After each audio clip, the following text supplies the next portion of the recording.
So this is Node 2. This is a really cool module. Of course, most of these modules you'll see they have 4 sides, and they're put together. That way we could sort of work on a flat plane, either a wall, a floor, another wall, or the ceiling. But you know, again, all you have to do is turn yourself and your reference changes. The reason I'm bringing that up is because this is where 4 out of 6 of us sleep. And so people always ask about sleeping in space. Do you lie down? Are you in a bed? Not really, because it doesn't matter. You don't really have the sensation of lying down. You just sit in your sleeping bag. So here's one sleep station right here. I'm going in right now. You can follow me if you want. So I'm inside. It's sort of like a little phone booth, but it's pretty comfy. I've got a sleeping bag right here that we sleep in, so we don't have sort of like a little bit of a cover. We don't fly all over the place.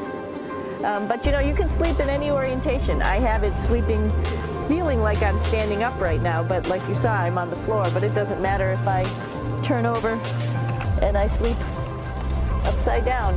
I can't have it, I don't have any sensation in my head that tells me that I'm upside down, so it really doesn't matter. The sleep station is also like a little office. We've got a computer in here.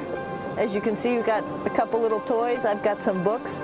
I've got some clothes and other things that make it sort of like home. I'm coming out. And just for reference, that's one sleep station. This one's another, right here. There's one on the ceiling, if you want to call it, right here.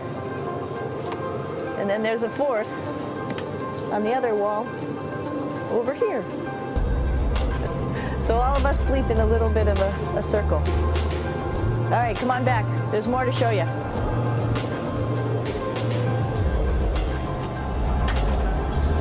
I know that there's some questions about how to use the bathroom and how do you actually live in space like normal, like at home. I mentioned real quickly about getting up in the morning and brushing your teeth and washing your face.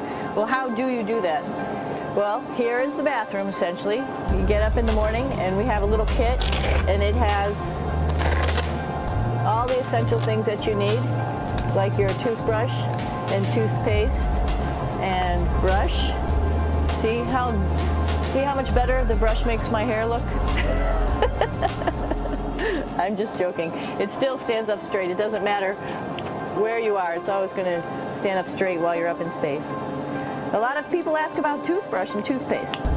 So, luckily enough, toothpaste, you can do it upside right this way, is sticky, and so it sticks to your toothbrush. No problem. Another cool thing is that water sticks to your toothbrush too.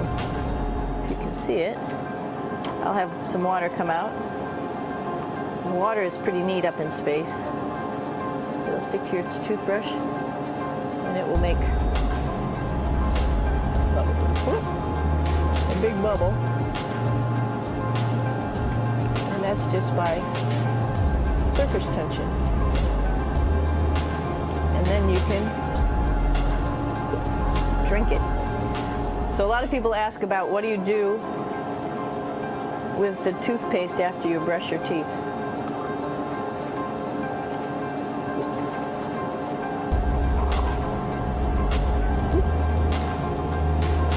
Two options. Swallow it, and it's sort of like mouthwash, but it tastes a little gross. Or you can just spit it out in a paper towel, and then you don't have to worry about it. Swallowing thing I wouldn't recommend at home. I'm only up here for 4 months, so it's not that bad. One of the most pressing questions about living in space, of course, is the bathroom. So let's take a look at that little piece of work. Come on in.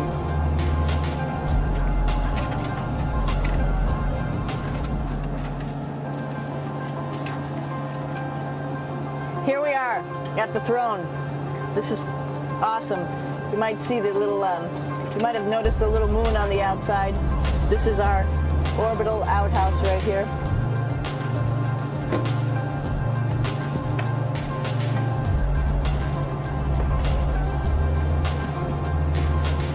And of course, it serves for 2 functions.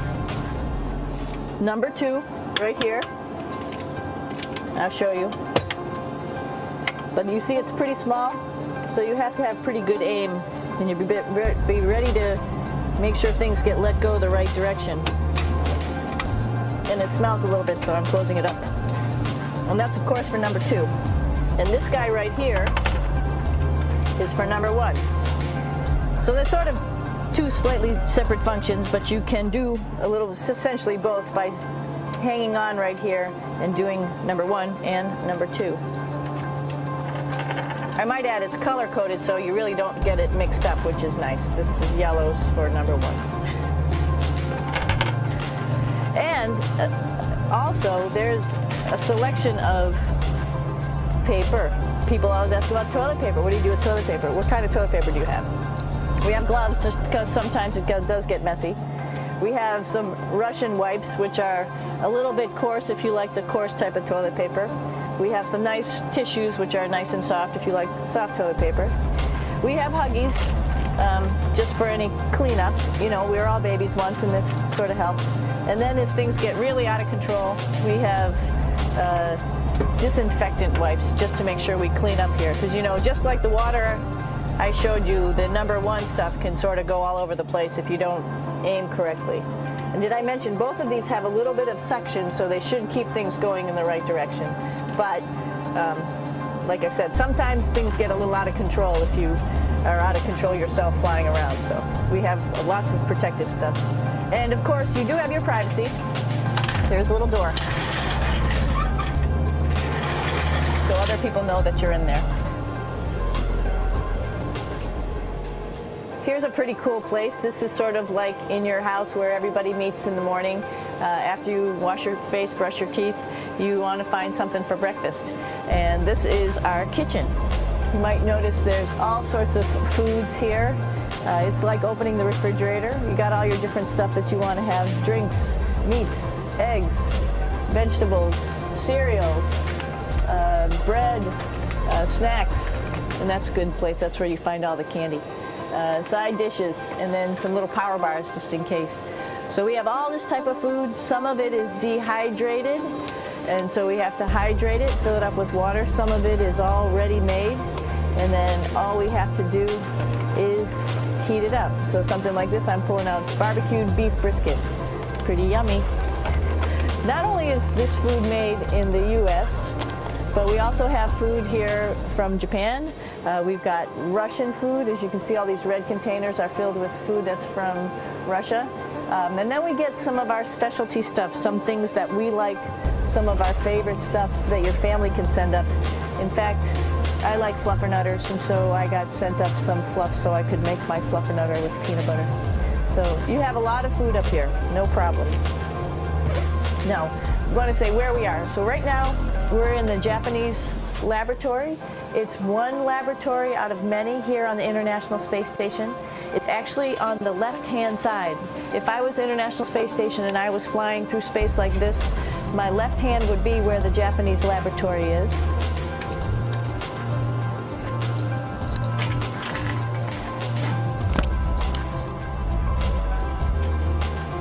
So now again, we're on the right-hand side, all the way on the right of the International Space Station.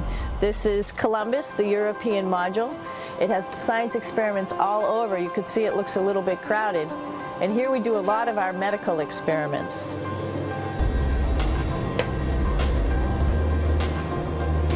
Here we are in the U.S. laboratory.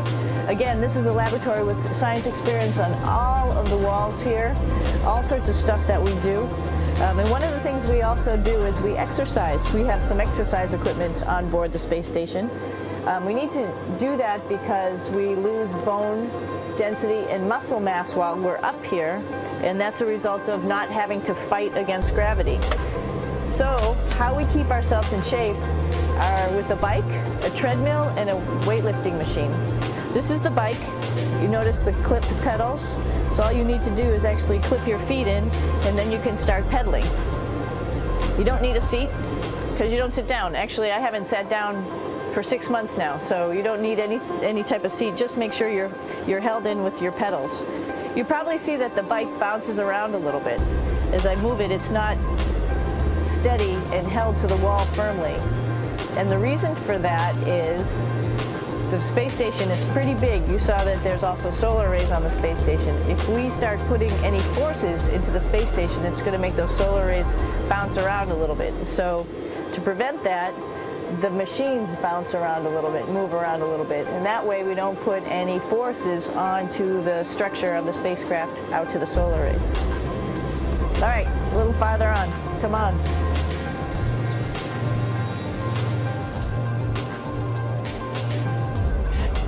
I'm here with my two buddies in the airlock.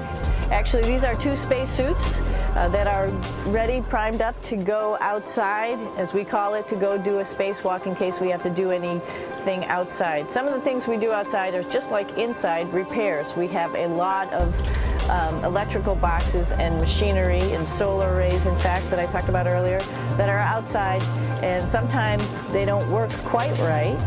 Remember, space is really cold and really hot, and it's also the vacuum of space with no pressure, and so some of the equipment doesn't work well all the time. So we might have to